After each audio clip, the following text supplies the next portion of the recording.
And welcome to another episode of the Australian Seller Podcast. So we're doing a very special podcast episode today. We are doing a video podcast, a vidcast, here with Aaron O'Sullivan. Aaron, welcome to the show. Great to meet you, and tell us about you. Tell us about your story.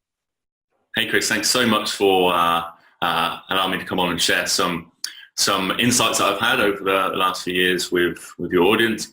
I'm Aaron O'Sullivan, founder of Systems Culture Impact, and ultimately we help people get stuff off their plate.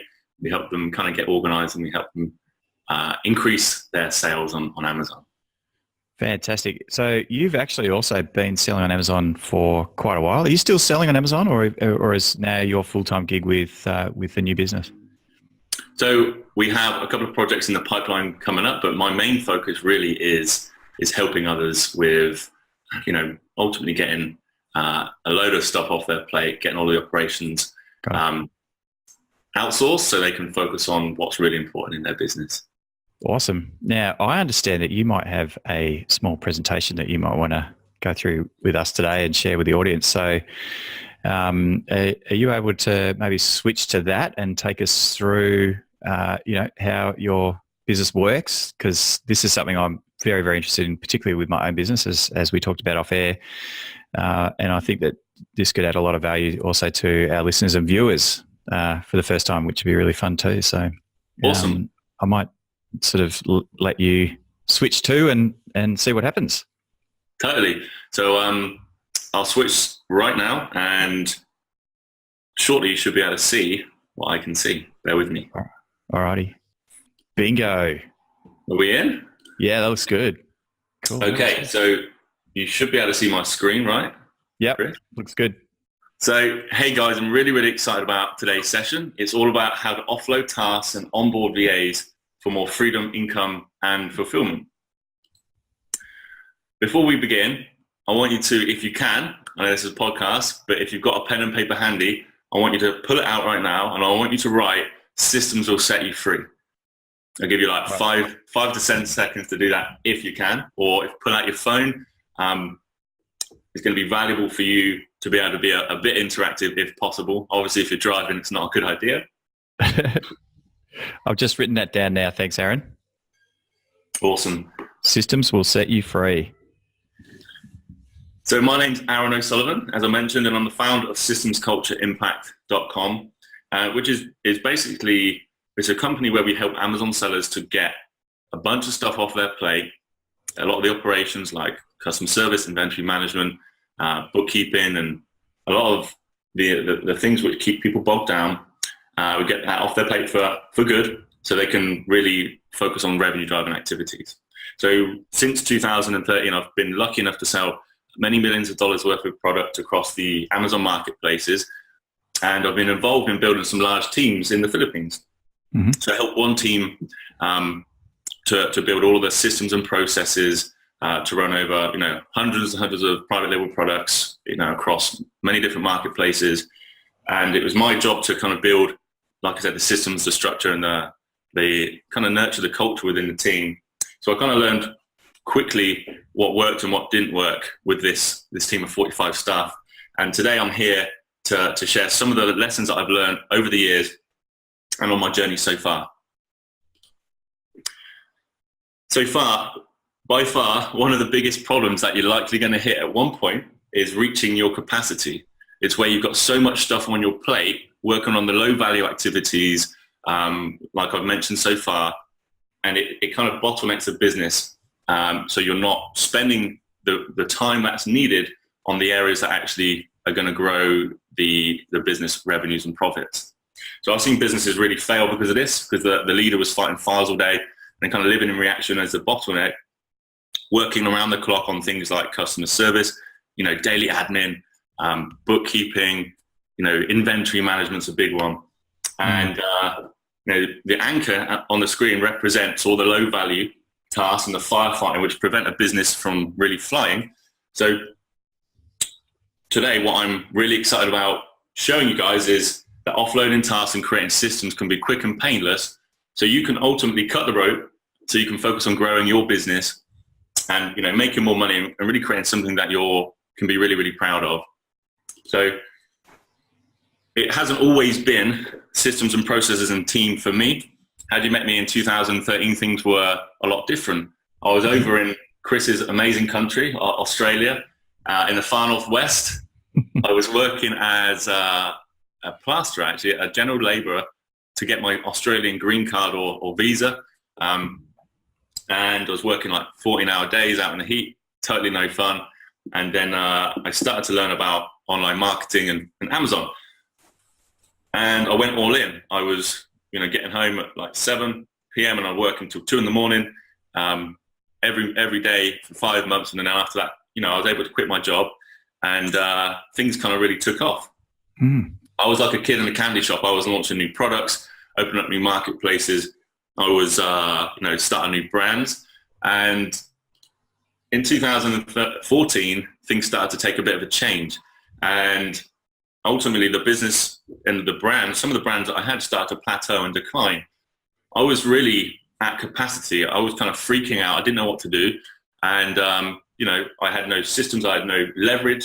And, I had no team. But what really kind of was painful for me is I broke a promise to my daughter. And, basically I promised her that I'd pick her up on a couple of occasions, and I had to cancel because a fire had started in my business. Something I'm really not proud of. And she lost a bit of trust in me at this point. And, basically it took me a while to join the dots, but you need systems and you need leverage to grow your business and enjoy life at the same time.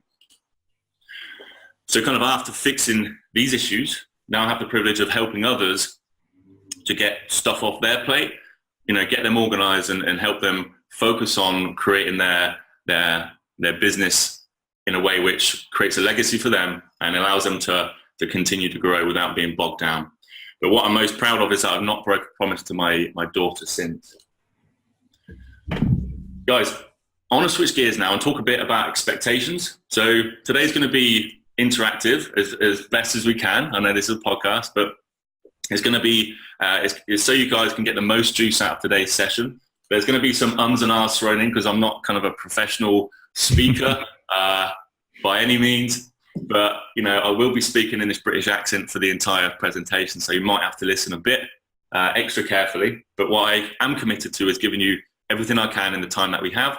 And at the end, I can show you a place you can get some extra help around this if you want. But we're going to be moving really fast. So if you do have a pen and paper available when you're not driving, then, make some great notes because we're going to smash it together.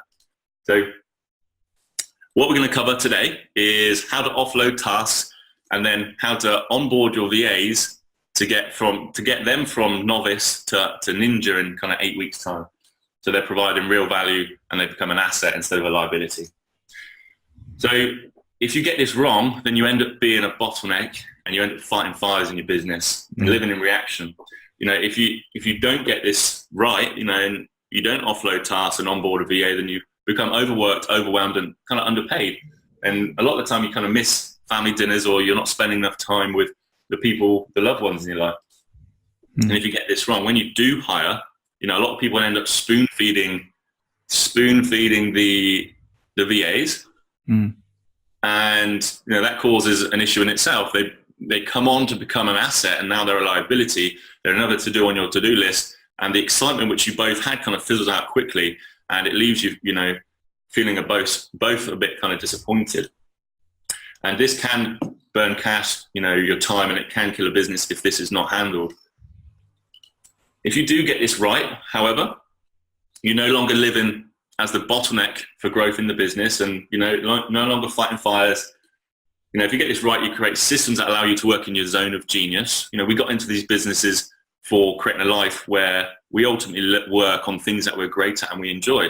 So it's your business. This could be creating products. This could be learning how to rank products on page one. It could be selling on Facebook, building an audience, whatever it is for you, and you don't have to keep missing the family dinners. And when you do hire somebody, if you get this right, then you ramp up responsibility. So you're not spoon feeding them. This builds trust, autonomy, and momentum. Ultimately, all this comes together to unlock freedom, income, and fulfillment, which is ultimately what we're we're here to do, right?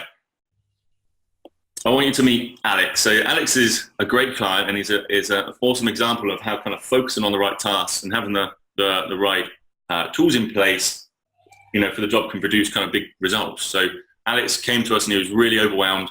He didn't know what to focus on. He had all these shiny objects. So we got him aligned on removing all of the noise and got him focused on what really was important for him. And that was to build a system to go and launch his products. And he went on and done it. And with a few days, he generated 120K in sales. And I'm not saying this to impress you guys. I'm saying this to impress upon you how important focusing on the right things at the right time can produce kind of huge results, and just removing the noise. So there's a great book, as a little side note, called Essentialism. So I highly recommend you check it out. Anyway, I'm going to check in and really just, ask you a question. If you could focus on high value tasks most of the time, what kind of impact could it have on your business? Just have a think about it if you're driving it, or if you've got a pen and paper out. I'll give you 5-10 seconds just to write what kind of impact it could have on your business. If you was able to focus on ranking your products to page 1, just creating new products, marketing strategy, the high value areas of the business.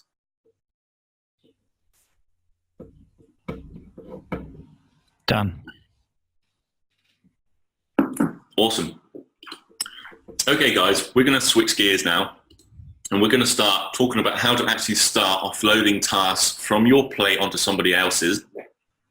Because one of the biggest mistakes that I see is people try to hire a VA without having, without being prepared, a list of tasks to really hand it over to them. And there's no clear onboarding process a lot of the time. So right now I'm going to show you exactly kind of what you need to do before you start looking for a VA.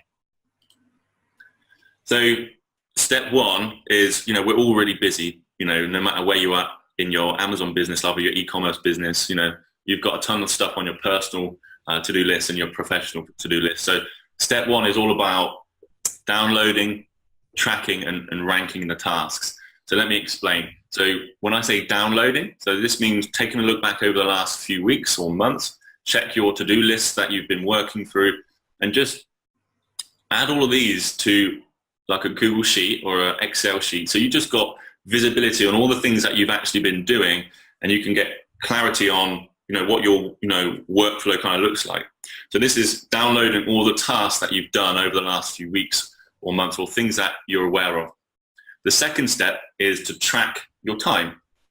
This absolutely changed my life. It's not sexy. Most people don't want to do it, but this really kicked my ass the first time I'd done it, because I was thinking I was some, highly productive person.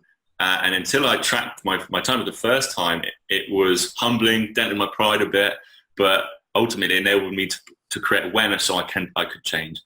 Before I'd done that, it was, no wonder I wasn't making the progress I was looking for, because I was, being highly unproductive. But when I say track your time, you just open up another Google Sheet or in another tab, and just every time you switch tasks in your day, just mark the time you change. It could be answering an email. It could be making lunch. It could be, whatever it is for you, personal and professional. Just track your entire day. It takes 3 seconds to do it. And at the end of 5 days, you're going to have some incredible data, or data, as you call it over there in Australia, which you're going to be able to really, it's going to, blow your mind, because everyone I go through this process with, they're like, oh my God, I was completely unawares. So I highly recommend you do that. So every time you change tasks, just mark down the time and what it took. It could be just answering a WhatsApp message. Every time you switch tasks like that, it's called context switching, and it resets your focus, and it takes you 10, 15 minutes, sometimes even more, to get back into the flow of the previous task that you're working on. So download and then track. So now, once you've done that, you should have a download list and a tracking list of all the things that you've been working on. Then you can compile these together into one big list. So when you've done that, it's going to be the third step of, step 1, so to speak, is to now rank all of these tasks in order. So the things that happen the most, the highest frequency and low value, tasks go at the top of the list. So all the things that happen often that you want to just offload, things generally in our world, it could be checking and answering to Amazon customer service emails, or it could be, responding to reviews, or it could be, ordering my shopping each week online, or it could be cleaning the house. Whatever it is that you don't want to do that happens often, which is a low value task, you want to have them at the top, and then as you work down the list, you want to have things like the higher value things like creating a new product for my business would be something that you keep. But the point is, now you've downloaded, tracked, and ranked these tasks, you're going to draw a line under the top 10 or 15 tasks that you want to get rid of, and now that's your strike list to start, getting them off your plate. So now you've got a strike list, the next step really is to start recording the videos to get them off of your plate, because ultimately, if you don't, then it's going to keep you bogged down, and as you want to create new products, every time you open a marketplace, add a new product, add a new team member, add levels of complexity to your business, and you will reach capacity if you don't start getting things off of your plate. And it's just a reality. It happens to everybody, and it's not so much fun, I can assure you. So step 2 in this whole process is to start recording the videos. You're going to do the task anyway, so you might as well hit record and never do it again. So you've got use Loom, which is a great free option for recording videos. You've got Snagit, which is by TechSmith. It's a paid service, but it is incredible. So now you've got a list of things to outsource. The next time you go to do that task, in this example, we could use check and respond to Amazon customer service emails as a task that you're looking to outsource from the top of that list you created. And next time you go and do that task, you're going to map out the steps. So you map out the steps of, just for your personal use, as you're going through when you hit record on the video, you're going to have a basic flow. So if this is the first time you've recorded these videos, it's going to be really helpful to guide you through the process, so you don't get off track. And the first few times you record these videos, it might feel a bit awkward, but after a few times you'll be a pro and it'll just be second nature. But the point is, map out the steps to help you on the video, and then next you're just going to hit record and then give context. So what I mean by context is, at the start of every video, you always want to give the context before you tell them how to do the task. So specifically what I mean is, you'd say, hi team member, I'm going to give you the context before the content. So the context of this video is, this is the outcome that we want. This is the reason why, the purpose. This is when it happens, and this is the success criteria. This is what an amazing standard looks like. So every video you create to hand over to somebody, they immediately know these 4 things, because if that specific procedure changes, they already know the outcome, so they can adjust the procedure without coming to you and being a bottleneck and creating another bottleneck. So you're training people to think in terms of outcomes, and you're creating autonomy in your business, and they can update the SOP themselves, which is what I'm going to talk about shortly. So once you give them the context, you've hit record, you've given the context, which is the outcome that you want, the purpose, the timing, when does this happen? If it's check and respond to Amazon customer service emails, then you could check every hour, and you could point them to already successful emails that customers love that got a great result. So they understand everything in terms of context. And then you actually just show them how to do the task after you've given them the context. You walk them through how to actually check and respond to Amazon customer service emails. Then you hit stop on the video. Now you've got a video you can point somebody to. If you've got a VA now, great. Or if you're looking to hire, you can build up a bit of you work through that list that we created earlier to now point your new VAs to when they come on board.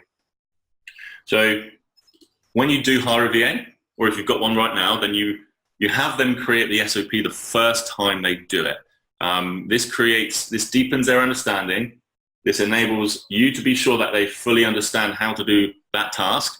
And basically, if something does go kind of awry in the future, you say, look, you've proven to me that you can do it. because you've written this SOP and it was perfect. And the standard now has dropped. So, what's happening? It's a performance issue. But ultimately, an SOP is a standard operating procedure, which is a step-by-step written document using Google Docs or whatever service you use to show somebody exactly how to do that specific task. So if anyone gets sick in your business, you can point somebody else to this task and they can read the SOP and pick it up and, understand exactly how it's done. One of the biggest benefits really is, when you come to sell your business, if you have SOPs for every single task, it's going to reduce the risk for a potential buyer. It's going to increase your valuation of your company.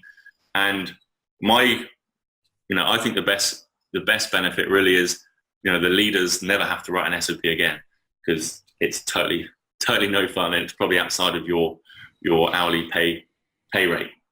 So when you've got that SOP and it's been approved, you can set the task to repeat in your project management software. There's a number of project management softwares out there: Asana, Trello, Airtable. There's a bunch. So check out whichever works for you. There's no right way, but it's whatever you're comfortable with. But the point is, we're setting this task to repeat, so you don't have to manage it anymore. And when it's all locked and loaded, you can store the SOP, and then you can celebrate them, because I think that's important. They've just come through. You want to encourage them, and it's what they deserve, and it creates a positive momentum within the team. So most people might now be asking, okay, where can I hire a VA? I'm not sure, how far along you guys are, but there's a number of services out there. There's FreeUp, there's onlinejobs.ph, there's Upwork, there's Priority VA, to name a few. We have Team Ninja, which is kind of a pre-screened pool of talent from over in Manila. So my friend owns the largest transformational coaching company in the Philippines, but it's not open to the public, to be honest, yet. It's only for kind of our internal clients. But I'm more than happy, if you guys are not sure where to look, I'm more than happy to point you in the right direction to figure out, what's going to be best for you depending on your needs. There's on demand, and there's full-time VAs you can hire. So guys, that's how you can start offloading tasks fast. So I hope that was clear so far, and how to kind of start getting things off your plate.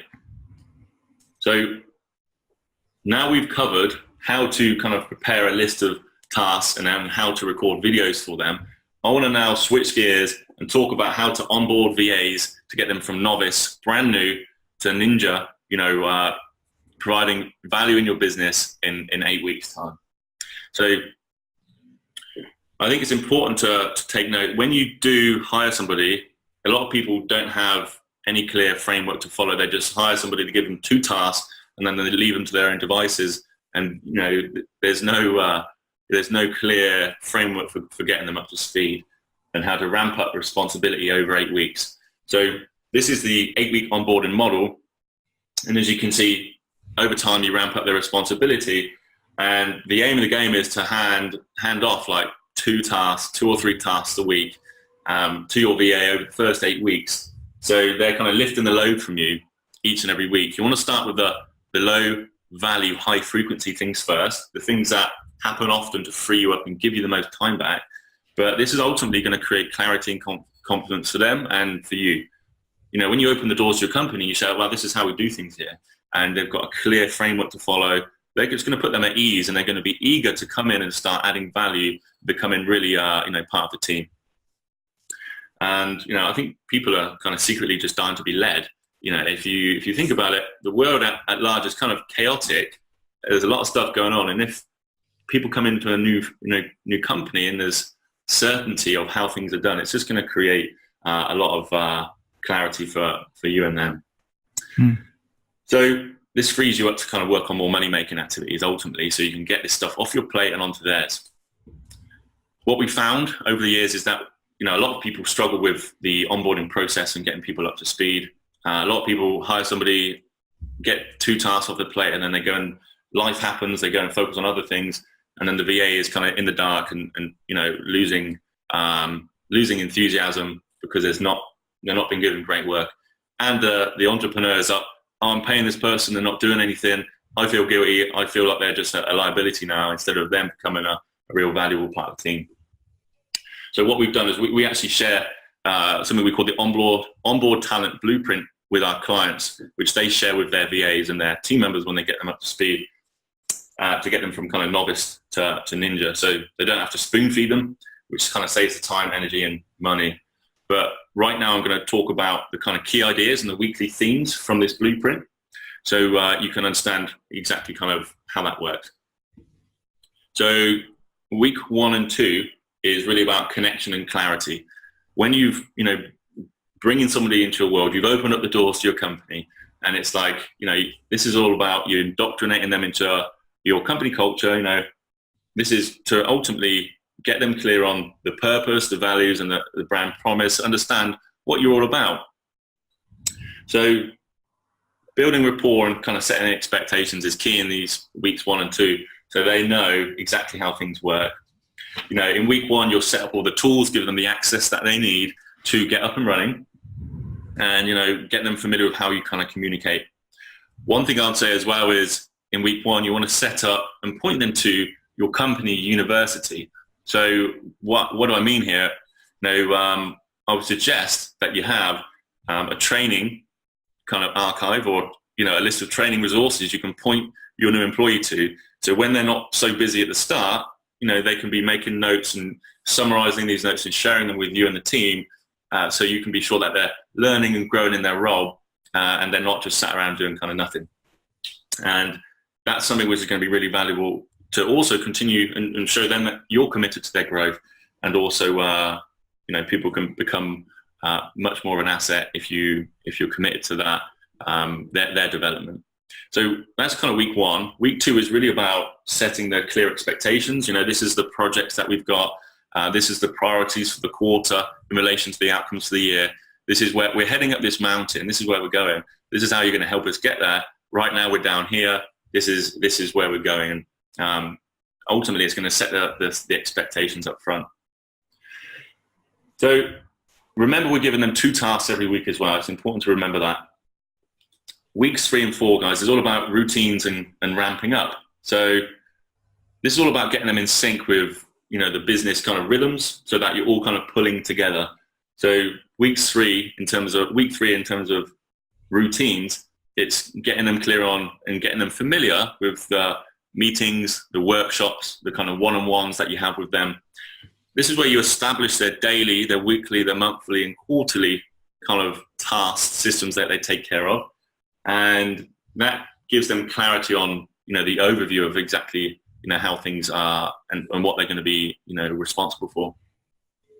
Week 4 is all about ramping up their kind of responsibility. So remember earlier we said, instead of just giving them, all of the low value tasks on, and that's all you're handing to them, week 4 is really about getting clear from that list of things that you had, start to hand over, depending on how they're coming along, and depends on their skill set, obviously, but you want to make sure that, you're going to be handing over higher responsibility tasks to them if they are capable, of course. But the point is, a lot of people, a lot of business owners really hoard and don't want to remove some of these tasks. For example, it could be, like 60 or 70% of the inventory management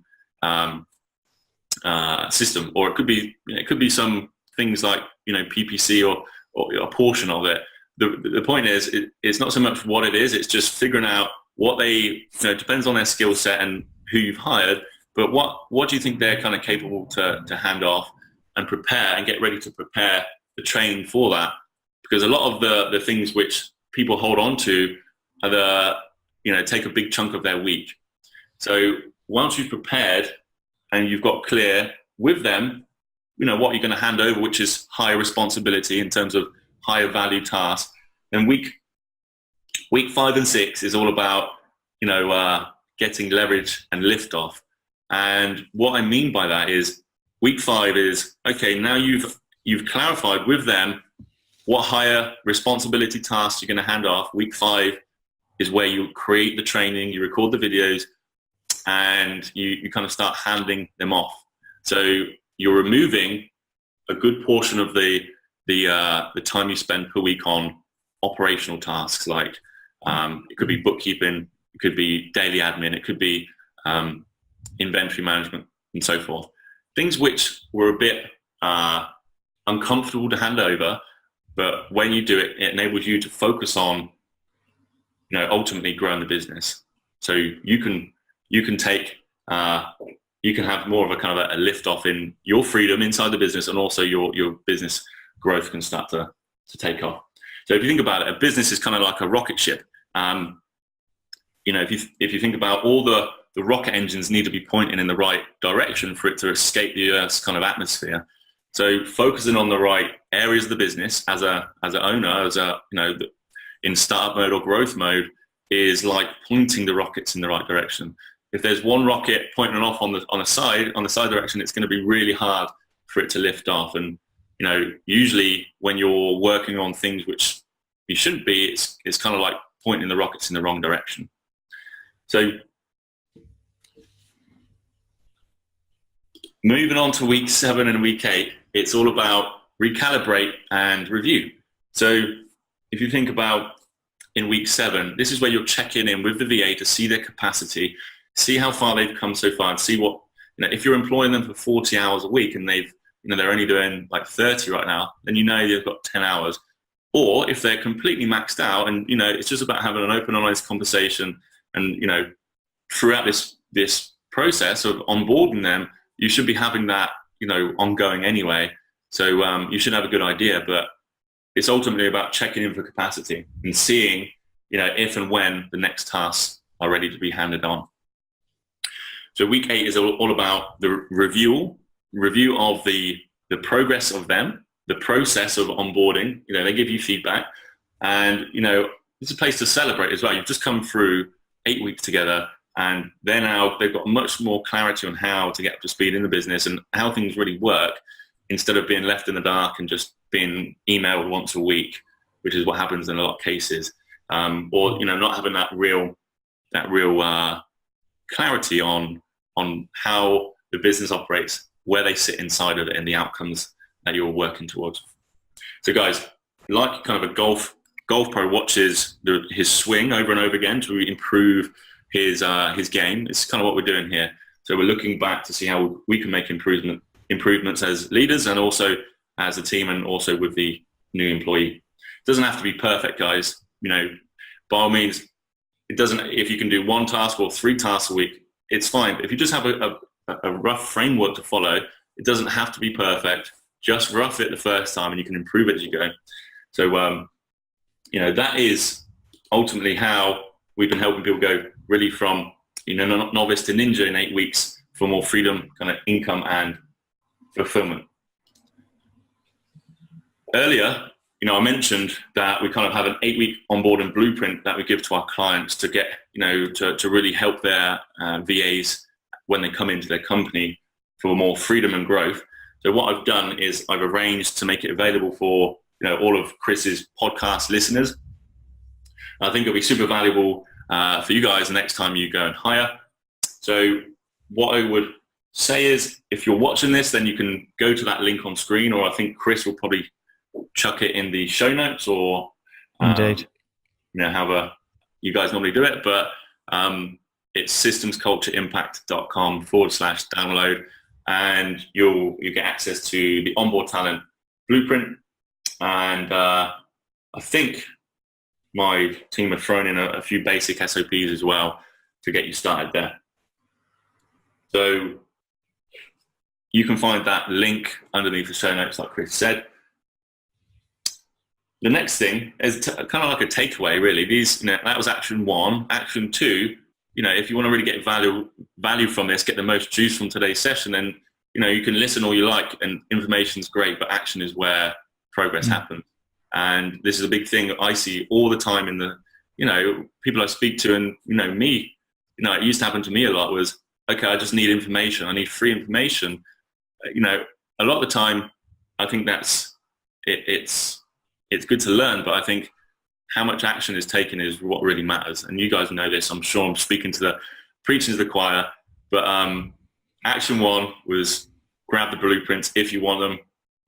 Action 2 is really block a time to download, track, and rank your tasks. Make that list, which we talked about earlier, which you can now, start to highlight the top 10 things you're going to get off your plate and onto somebody else's.